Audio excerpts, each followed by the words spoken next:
So in this last lecture of the pediatrics portion of this course, we're going to talk about emotional and behavioral conditions, specific that you'll see more so in pediatric populations, as well as child abuse. A lot of this information, again, can be applied to adults.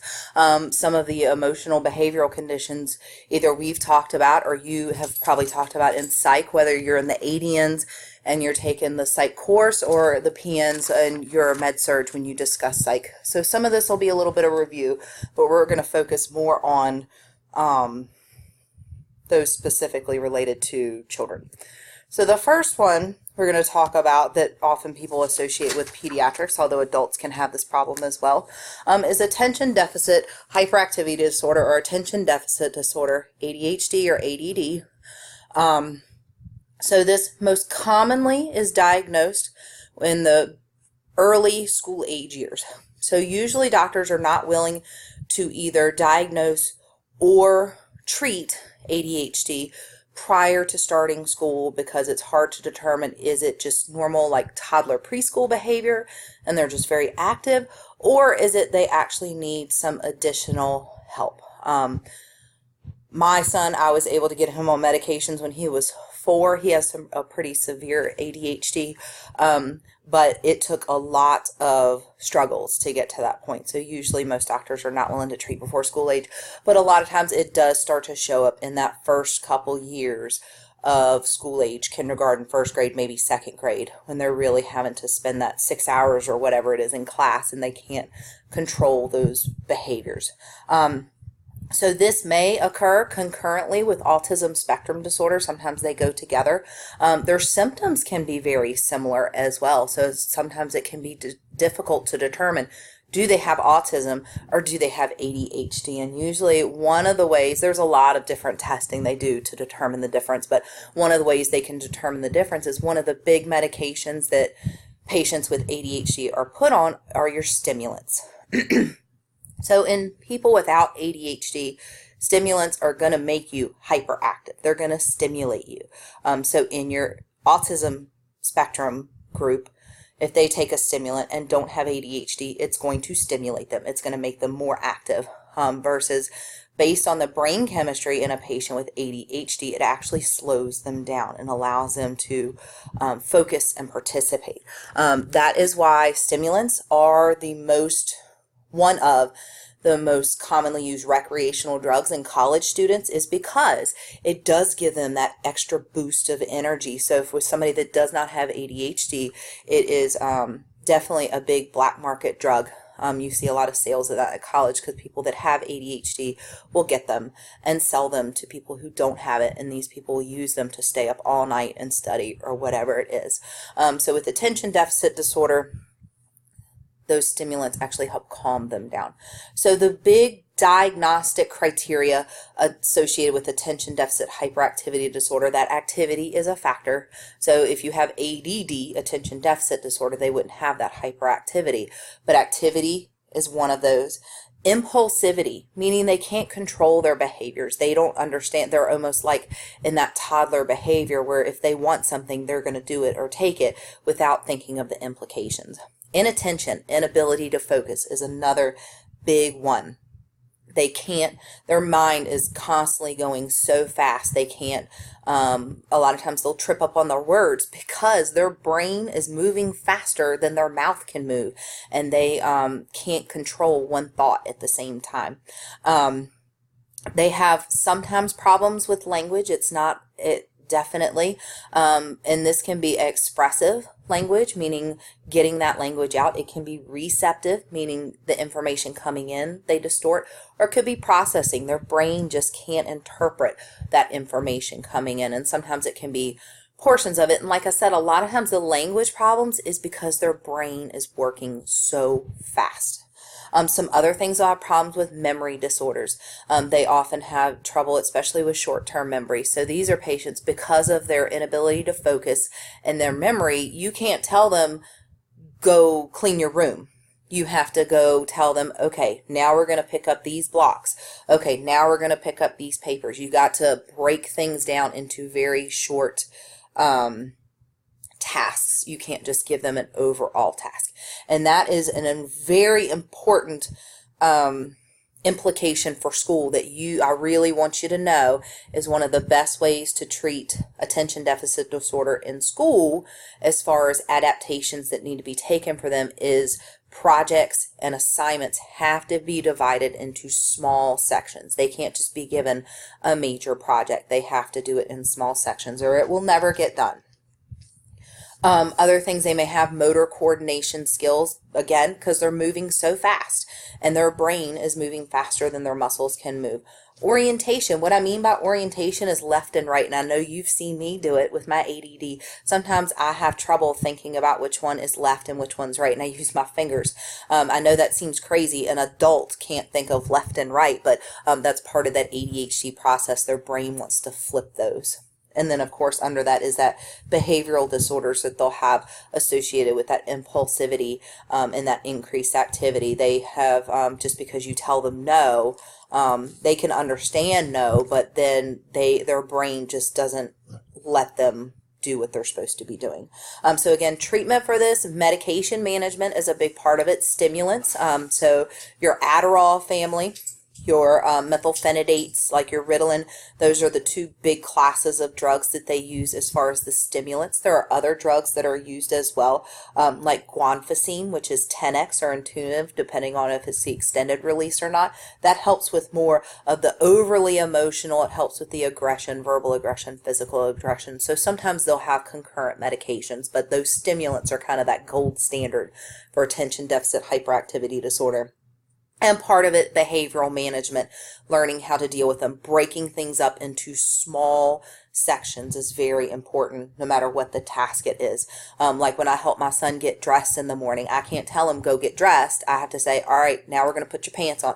All right, now we're going to put your shirt on. And you have to break it up into those small tasks.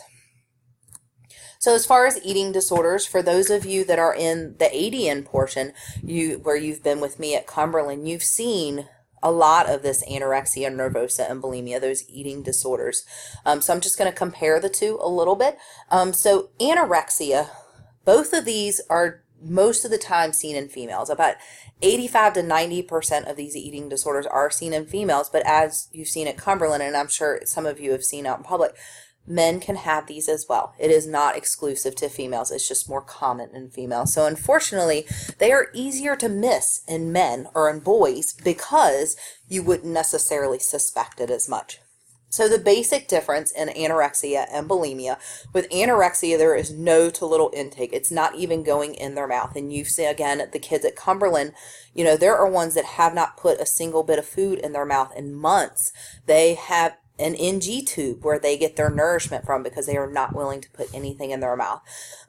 Versus bulimia, they binge, they eat, they consume large amounts of food, but then they purge it. And purging is not always vomiting. When people think of purging, they think of vomiting, but it is basically just a way to, so that purging can be vomiting. That is one method of purging, but basically purging is any way of getting that food out of your body either faster than it should be or not getting through the way it's supposed to. So laxative abuse is a definite way that they participate in purging. It just pushes it through their body faster than it should, so they don't absorb as much from it.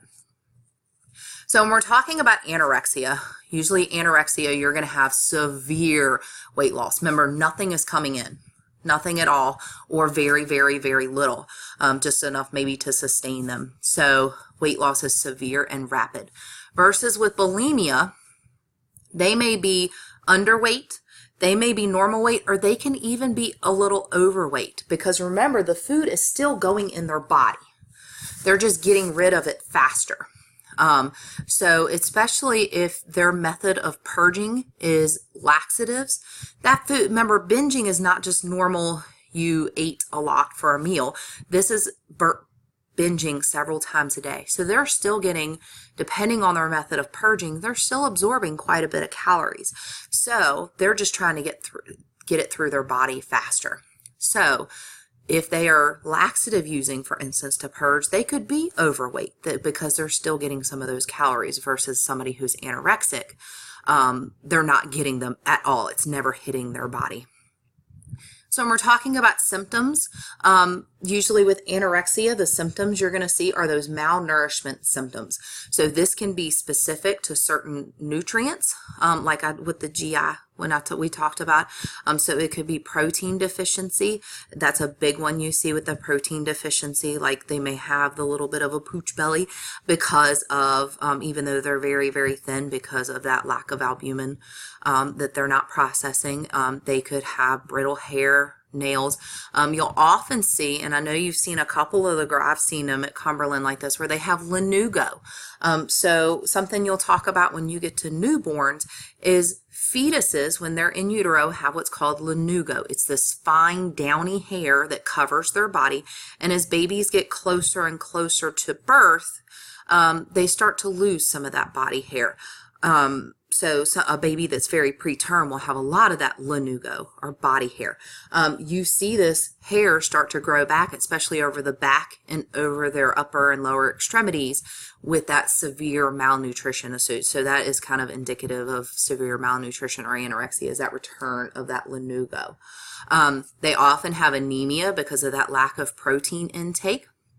So some of the symptoms they may have associated with that are the symptoms you typically have with anemia. They may have cold intolerance, they're very pale, those kind of things. They often will have dehydration as well, because there are some of them that won't drink either, and I know you've seen that. It's not just about the calories. They don't want to, their image, their body image, and their understanding of food is so distorted, they don't understand that even water is not going to add calories to you, so they won't even drink. So they often get dehydration and the symptoms associated with that, like the low blood pressure and constipation and things like that. Part of that anemia that they get from the malnourishment, a lot of times the very first symptom, other than the fact that they lose so much weight, is amenorrhea, meaning they stop having their periods. They are so malnourished, they stop having their periods. So that is actually a diagnostic criteria for anorexia, is that lack of periods when they go away and there is nothing else to justify it. Symptoms of bulimia, though, are more going to be related to that purging. So when we're talking about the purging, they can get, because when they purge, especially when they vomit, and this is specifically related to the vomiting, they can get that tooth decay, because not only is that food coming back up, but so is all that acid that's in their stomach and those digestive enzymes, and it starts to eat away at their tooth enamel. So tooth decay, they often can get ulcerations in their esophagus. They also get electrolyte imbalances because of the vomiting as well, and that applies to laxative use as well. Remember, you can get uric acid base imbalances from vomiting, as well as diarrhea, which is essentially what they're causing when they're using those laxatives. So as far as the psychological implications, they're really the same across both groups. They often have disturbed body image and depression. You see them as very thin, but when they look in the mirror, they do not see very thin. They do not understand what they are seeing as not what they should look like. But at the same time, they do understand that what they're doing is wrong. Like they can ultimately, especially your bulimics, this applies more so to your bulimics, they understand that it does not make them feel good to binge and purge. They don't like it. They feel guilty after they've done it. It's not that they do it for enjoyment. It's one of those things that is their coping mechanism for whatever's going on in their life, whether it be stress, or if they already have depression, if they have guilt over something, low self-esteem, all of those things can lead to that binge purge cycle. So treatment for both of these a lot of times is going to be some kind of psychotherapy. A lot of cases do require inpatient care because you have to reset their mind of a normal body image. So that's why you see a lot of this population at Cumberland, is because they have a physical problem. They are malnourished. They have physical associations with it, but it's also a psychiatric problem, and you have to address both. things that you'll do with them. You have to hide food labels, as you've seen, because then they can count those calories, and they will. I know you've seen with the anorexics, and for the PN students that don't go to Cumberland, some of the things you'll see, they get very good about not just not eating with your anorexia patients, but also how to burn calories. They will wear extra layers of clothing to make themselves sweat. They will change their clothes a lot, just the activity. They'll shake their leg, or they'll shift back and forth. At Cumberland, they're not allowed to stand up for more than 20 minutes at a time because it burns calories. So you see them finding all these different things to do. When you weigh these patients, you don't show them the scale, because they will reflect on that. And if they see they've gained even 1/10 of a pound, they're going to make sure they get rid of that 1/10 of a pound, or whatever it is. So suicide and depression specifically, we're going to talk about related to those. So it is a very high cause of death in the adolescent population. We talked about before, accidents like vehicle accidents are the #1 cause of death. The second leading cause of death is suicide, unfortunately. Boys are more likely to actually have a method that works, I guess you would say. They're more likely to have a completed suicide, but girls are more likely to attempt suicide. And a lot of times it is based on the method. Boys will use more like guns, knives, more weapon type of suicides, whereas females, you see a lot of pill use, overdoses, and those kind of things that may not carry out how they intended to. So when things that are very important to assess in a patient that's potentially suicidal, a very important part, do they have a plan? There are lots of people that are depressed, that aren't happy with their life. They feel like they want to die, but do they actually have a plan? That totally changes everything. If you wake up in the morning and you say, I just don't want to live anymore, that's very different from saying, today I'm going to go buy me a gun and shoot myself in the head. Those are two very different situations. So not that you wouldn't take it seriously if they just verbalize they have suicidal thoughts, but that plan of action really changes your approach, as well as a means to carry out the plan. Do they have access? If their plan is to die by a gunshot, do they have an access to a gun? Do you need to make sure you're putting them in some kind of protective custody? Looking at what resources they have. Do they maybe live at home with parents that are never around, where they would have a better means of carrying out their plan? Things like that. So when we talk about some of these terms, suicidal ideations are suicidal thoughts. This can just be thoughts of, I'm unhappy, I don't want to live, all the way to the point of actually having that plan and being a more specific suicidal ideation. You can have suicidal gestures, such as, for instance, people that, and usually these are means of trying to get attention. And I don't mean dramatic.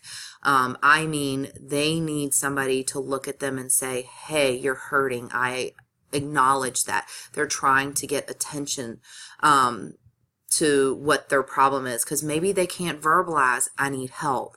They need to get that attention in other means. So it might be a girl that, or I say girl, a girl or a boy, they slit their wrist, but they do it wrong. So they slit it horizontally instead of vertically, knowing that a horizontal slit is not going to kill them, but it still lets somebody know that, hey, I'm unhappy, I'm trying to hurt myself. And it won't actually lead to suicide, but it does bring it to attention that this is a child that needs help. And a suicidal attempt is when they actually do an act that they are intending to kill themselves. It can be impulsive. It can be all of a sudden, I got a bad grade and I jump off a bridge. I hope that's not going to be the case. Or it could be chronic, a kind of where they have a bunch of those suicidal gestures. It builds up and it builds up, and they're not getting that attention or recognition that they need help, and so they take their life. Sometimes it can be very difficult to determine who is at risk, and really everybody the adults and children alike should be screened for depression as well as suicide. When we're talking about depression in the pediatric population, it can present a little bit differently. So generally when we think of somebody who is depressed, we think of somebody who is very sad, doesn't want to get out of bed. In children, though, it doesn't always present that way. Sometimes they'll have more anger issues, or they'll be more irritable, and sometimes it can be hard to tell the difference in true, like, normal teenager behavior and somebody who's crying for help. So usually when you notice changes from their normal behaviors, when you would be concerned, somebody who normally gets good school grades and then all of a sudden their grades are slipping, they try and give away possessions that are important to them. Those are sometimes some of those symptoms, especially the giving away of possessions. That's more specific to that suicide. They're giving away their stuff to prepare for when they're not going to be there. So that is a very alarming symptom that you will see. So let's move on to child abuse. So when we're talking about family violence, and a lot of this will apply to all family situations, not just pediatrics. This applies to spousal abuse and various different things, but some of the things we're going to be are more specific to pediatrics.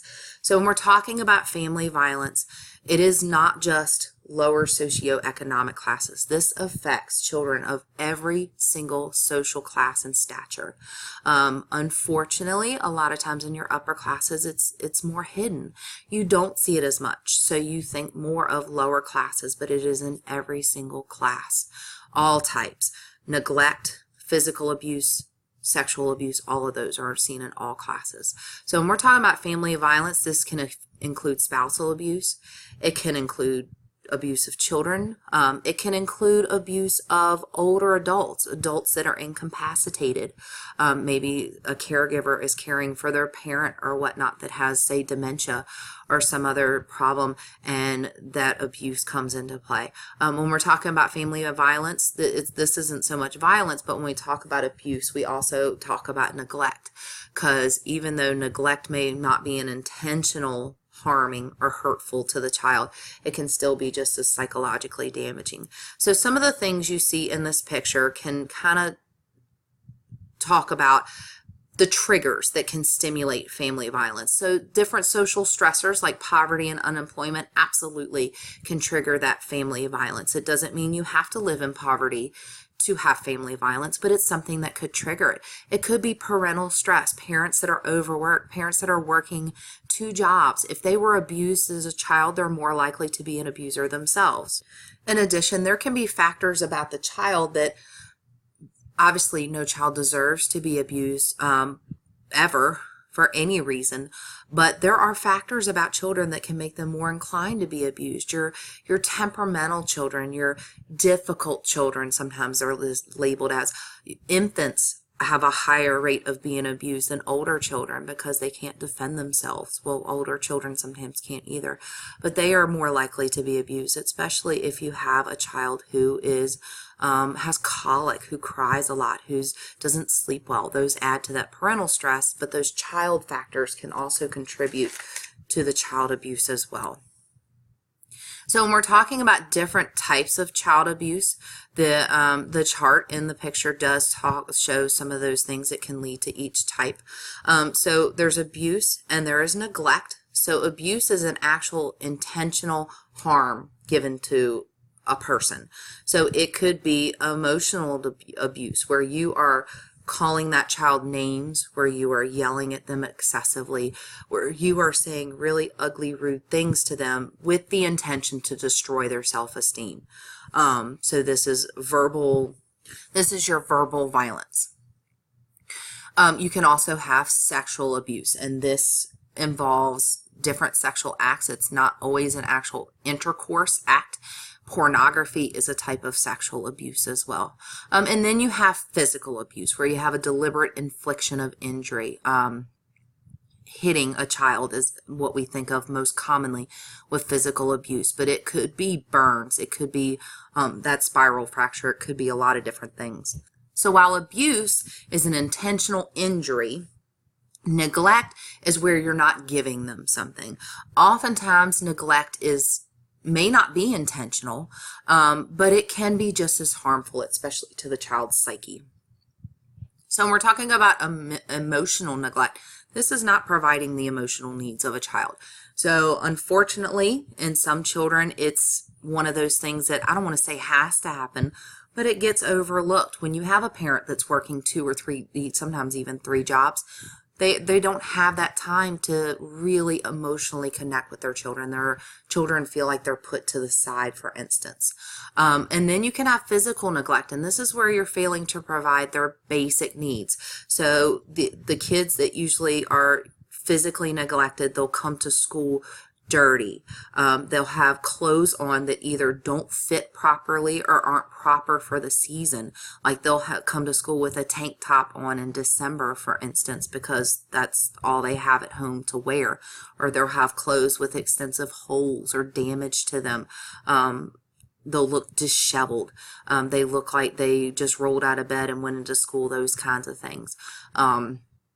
So looking for those symptoms can definitely give you an idea. So some general overview symptoms. We're going to go into each type a little bit deeper, but some general overview symptoms that should trigger you to investigate further if there is a potential for abuse or neglect.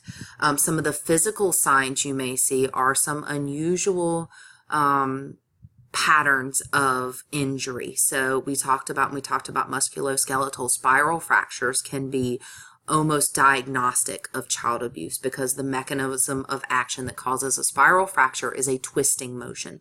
Now you can have injuries that can cause that as well, but it's definitely should put a red flag up for you.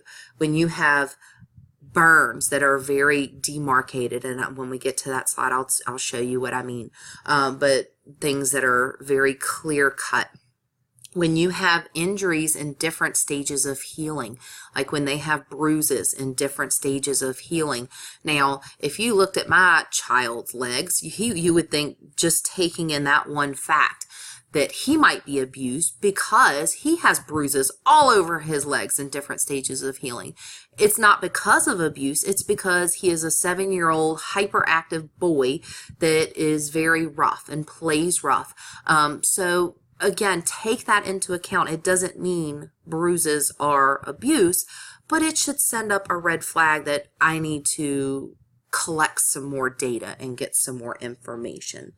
Some other things you'll see: conflicting stories. It can either be conflicting between what the parent tells you and what the child tells you, or it could be conflicting based on the type of injury. If they fell down a couple steps but they have a femur fracture, that's probably not a likely story. It takes a significant impact to break a femur. So falling down a couple steps is probably not going to cause a femur fracture.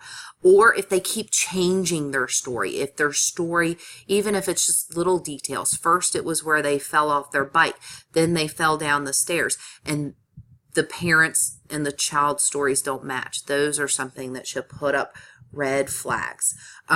Other things can be the behavior between the child and the parent. Things you'll see is if children are extra friendly to strangers. Usually children are very apprehensive to strangers. So if you have a child, and sometimes children can just be outgoing and it's their personality, but if you have a child that's very attached to you as a nurse and you've never met them before, that might send up a red flag. Again, you have to take the whole thing into context. Depending on how the parent and child interact with each other, the child may be extremely unusually attached to that parent, or they may be kind of detached from that parent. You can see it either way. Another sign is if parents don't ever want to be away from that child. And I know as a parent, when your child is sick or hurting, you don't want to leave them, but you'll get this gut feeling with these patients that something's different about this situation. For instance, when you go to they don't want them to even be taken away to get an x-ray and stuff like that. Sometimes the best way, when you do suspect abuse, though, it is good to separate that child so you can talk to them by themselves, so you can get that information, because they're not going to want to tell you in front of their parents. So sometimes you can tell them, I'm taking them to x-ray, you'll have to wait here, those kind of things. You try your best to separate them to get that information while they're alone. So here are some examples of child abuse. Again, I talked about this a little bit. This could be head injuries. And we'll talk about specifically with shaken baby syndrome. Again, little to no eye contact with adults, or they're super clingy. Various different stages of healing is a big one when you see different ones. On the bottom, it shows you kind of bruises that would be indicative. If you have a bruise that looks like a handprint, that's pretty specific of what could have caused that problem. So when we talk about child neglect, again, neglect is where you're not providing something. It's not an intentional harm like hitting or whatever it be. This is where you're not giving them food, clothing, shelter, supervision.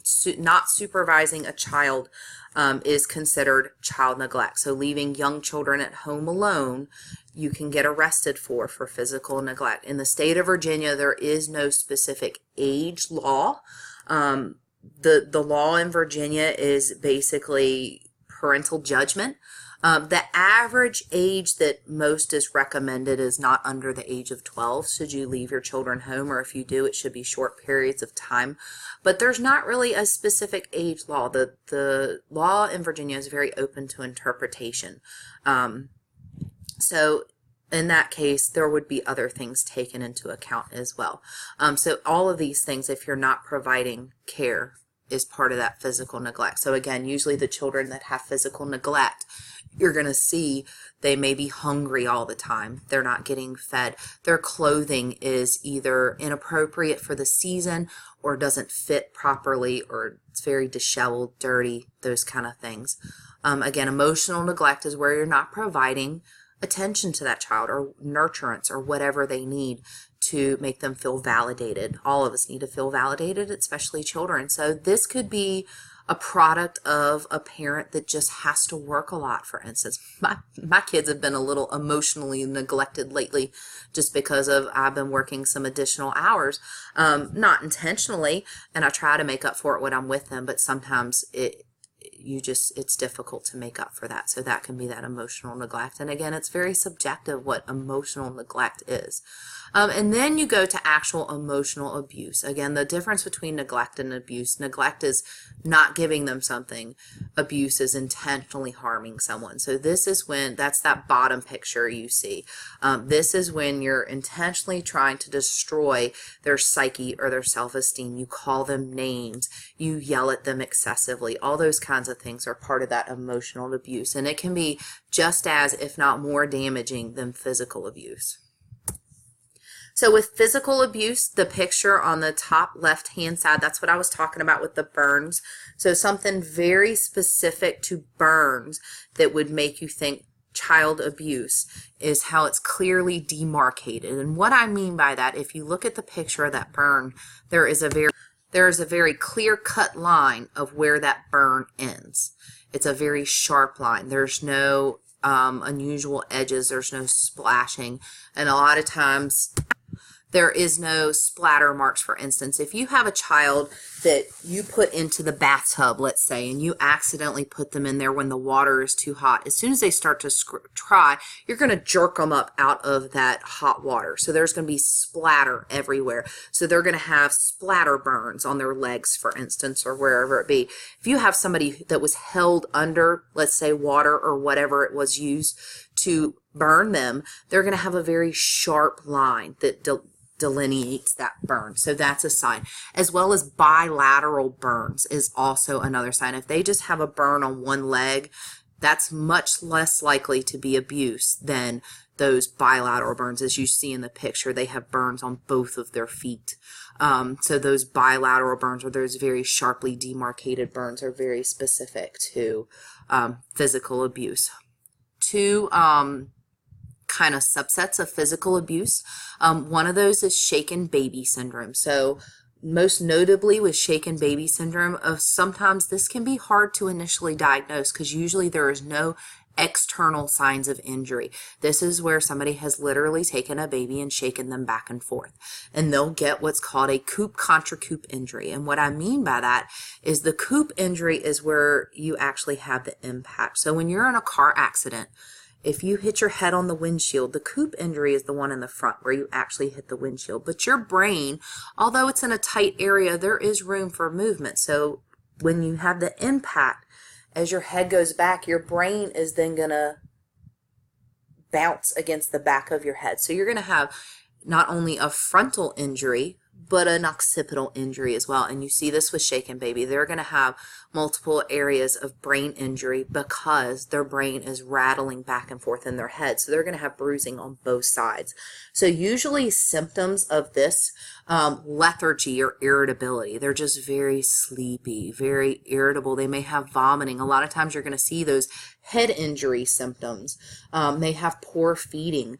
Those increased intracranial pressure symptoms we talked about. This is usually what you're going to see. Now, unless you know that they have suffered a shaken baby situation, if you don't know of any reason they would have had a head trauma might not be what you'll jump to. You might think they're septic or something like that.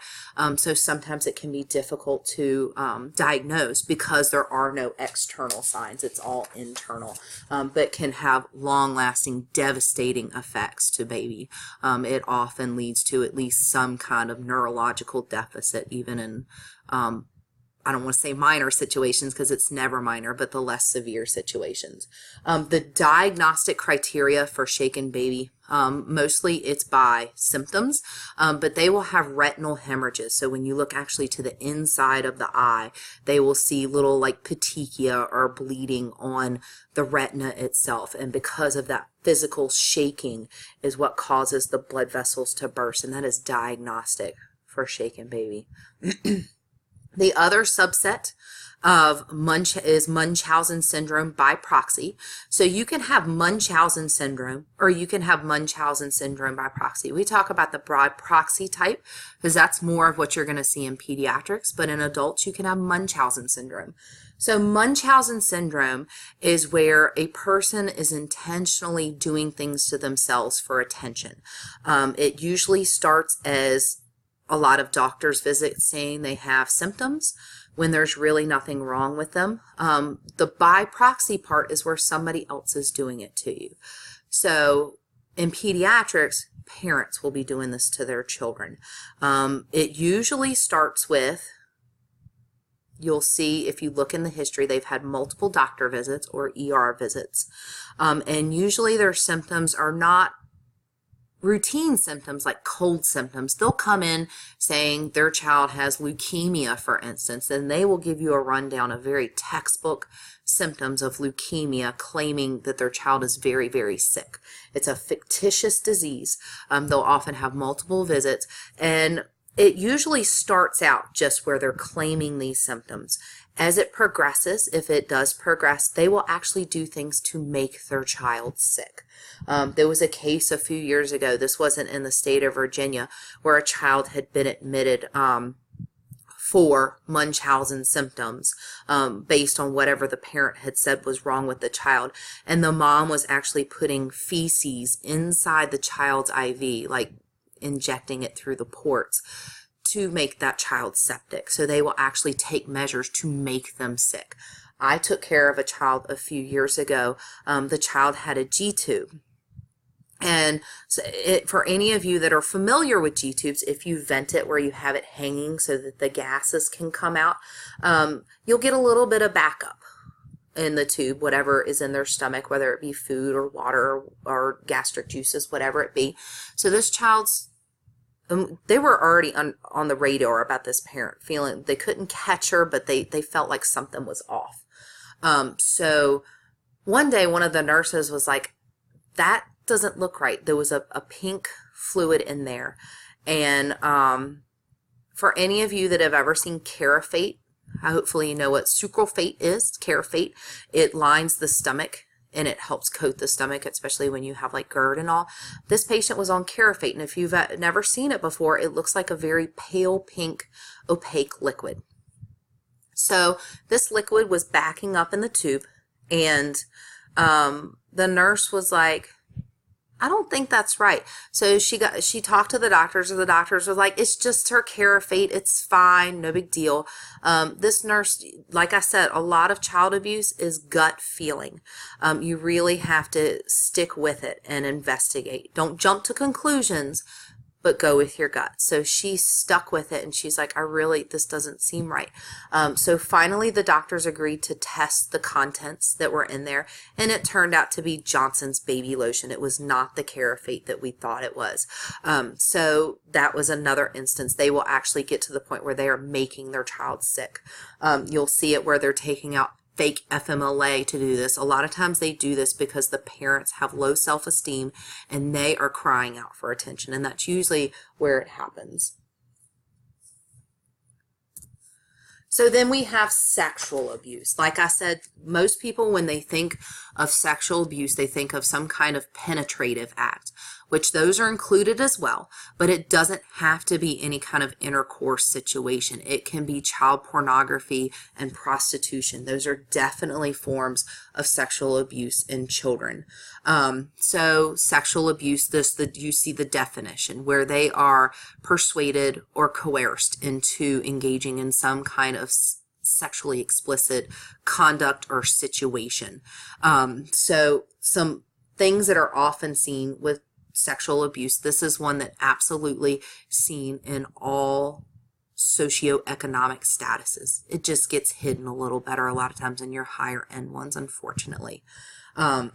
So some criteria or characteristics you'll see associated with sexual abuse. A lot of times these children are pressured into secrecy. Whoever their abuser is going to tell them, if you tell anybody, they won't believe you. Or if you tell your mom, she's not going to love you anymore. Or it can be a positive spin. If you don't tell anybody, I'll buy this for you. So they pressure them into believing that they shouldn't tell anybody, or they'll feel guilty if they tell anybody, those kind of things. They're usually pressured into that act, keeping that secret, pressured into that activity. And the most common abusers are people they know. So usually it is a male. Most commonly the predators are male, but females can be sexual predators as well. And usually it is someone they know. It is a lot of times either a family member or a close male role model. So it may be their father, stepfather, grandfather, uncle, neighbor, all those kinds of people. And it usually happens multiple times. Sexual abuse in children is usually not a one and done thing. It is usually over a period of time that this happens. So it can be quite damaging to children. So let's talk a little bit about cultural and medical issues that may be misinterpreted as child abuse. And that's where you have to take in the whole context of the situation. So the two pictures you see here, I know y'all probably talked about it briefly back in fundamentals, but didn't really talk about it in detail. The top picture you see is called coining. The bottom picture you see is called cupping. So what these are is the coining one is where they will actually drag the edges of coins over oiled skin. You see this in a lot of the South American countries. But there are people that are doing it here. It is thought to be a practice to rid the body of whatever is ailing it, whether it be that they're sick or whatever it be. So these could be being clearly demarcated bruises might initially be interpreted as abuse. This is not abuse because of the intention of it. Although it is bruising the child or the person, it is not abuse and should not be treated as abuse. That is their religious or cultural belief in doing that. The same thing with the cupping. And actually cupping, you're seeing much, much more in the United States even. It is becoming a well-known practice. And it helps rid the body of pain, disease, whatever it be. And it's where you put these heated cups against the skin. It creates this suction situation. As you can see, it looks pretty glorified when you see it on a patient. But again, it is not abuse. So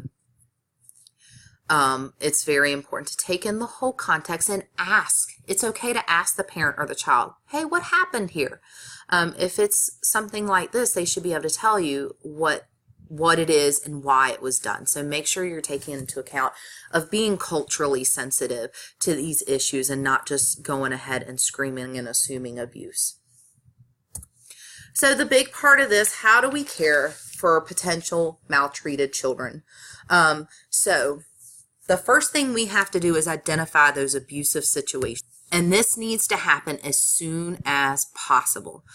If you even just have a gut feeling, but you don't have anything to base it on, start keeping your eyes and ears open. This doesn't mean if you have somebody that comes in with a couple different bruises in different stages of healing that you should run and call Child Protective Services. Gather as much information as you can, and that's where very, very meticulous documentation is going to come into account with any patient, not just children. Any patient that you think may have been maltreated, you need to document every little thing. You shouldn't be documenting judging them. You shouldn't say this parent hit that child if you don't know that that's what happened. But you can document patient has stages and or bruises and multiple stages of healing, that kind of thing. Make sure you're collecting as much information as you can, because just one little piece is not going to give you the whole picture. You got to take into account how that child and that parent are acting together, how that child acts when you ask them about their injury, if their stories are changing or if their stories don't match the injury, and what the injuries themselves look like. Again, the best way to get information from that child is to separate them from the parent. And you can use excuses. You can tell them, I got to take them to x-ray. I got to go take them in this room to do a procedure. I have to go get it. I'll do this a lot of times with teenagers when the parent is in the room, because like I've talked about before, at the age of 14, that is considered a legally consentable age for certain situations, emancipated conditions like possible situations of pregnancy and STD. So when these patients, when I go to take the teenager, I'll just say, I'm going to get a urine sample. And that's when I'll talk to them about, you know, if they're sexually active and those sensitive questions that they may not want to talk about in front of their parent. Making sure you are, if you suspect it, maintain any potential evidence. And this includes the clothing that they use. And depending on the situation, when I was at Parham ER, for instance, there was an officer always on site. So if we had somebody that came in that was potentially raped or abused, usually the officer would take over that portion of collecting that evidence. But you as a nurse may have to do that as well. So usually you're going to have them stand on some kind of either a paper bag, plastic bag, so that anything that falls off their body gets collected. You're going to maintain their clothes. It's better if they have not showered or change their clothes before they came in, because that could destroy some of that evidence. So you want to maintain that evidence as best as you can. And ultimately, the biggest thing that's most important as a healthcare, anybody who is a civil service worker, so this includes healthcare providers, this includes teachers, this includes police, fire, any of those civilian type workers, those social service workers, are legally obligated in every single state to report to Child Protective Services, or in adult cases, Adult Protective Services. Even if you suspect, you do not call the police, you do not call anybody else, you call Child Protective Services, and they coordinate the evaluation of that family and determining if criminal charges need to be pressed or whatever it be, in determining the safety of that child. The only time you would actually call the police is if that child is in immediate danger right then and there is nothing you can do about it. Like if you are in the ER and you have a parent who is beating the crap out of their child, then that would be a situation where you might call the police for that. I've had children that have gotten admitted to the hospital, not because they had injuries severe enough that warranted admission, but to protect them so that you could get them out of that home situation until the Child Protective Services worker could come and evaluate them. So the biggest things you can do for these patients as a nurse is don't let your guard down. You know, if your gut tells you something, go with your gut. Don't jump to conclusions, but go with your gut and investigate further. Gather as much information as you can. Document everything. Meticulous documentation is super important because this chart will be going to court. Not, you know, most of us as nurses, we're worried about our charts going to court because of malpractice. In this case, it won't be for malpractice necessarily. It would be for, they're going to use this as evidence against that abuser. So your charting could make or break a situation, because by that point, by the time that parent goes to court, the evidence is gone. So if you didn't document it, it didn't happen. If you didn't document that bruise or that burn, it might as well have not been there. So there are cases that can fall through just because of sloppy documentation. So documenting well and making sure you're reporting it to Child Protective Services, extremely important.